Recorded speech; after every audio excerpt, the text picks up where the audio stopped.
عايزين ايه مني؟ عايزين ايه مني يا صيع؟ انت عماله تصوتي ليه؟ مكبوته. الصوت ده مهنه مش اي حد يقدر يعبر عنها. تمام؟ في ناس بتكتم، لكن في ناس الهطله اللي هو احنا بقى اللي بنصوت.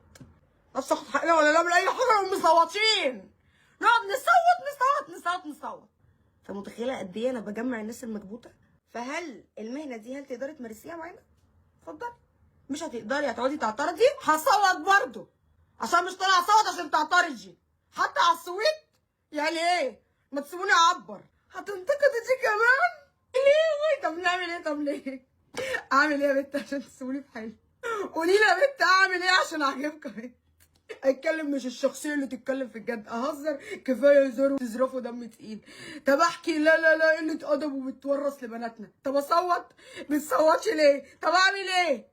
عايزين ايه مني؟ عايزين ايه مني يا صيع؟ لا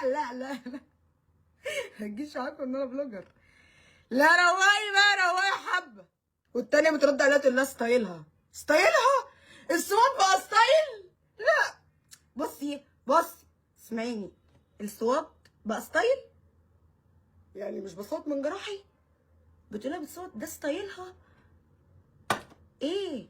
خليتوا السويت من ايجيبت؟ خلاص مدنتوا السويت؟ مدنتوها امتى قوليلي؟ السويت والسياح بقى اسمه ده ستايل؟ كفته، دي كفته كبيره. لا بنت المجتمع ده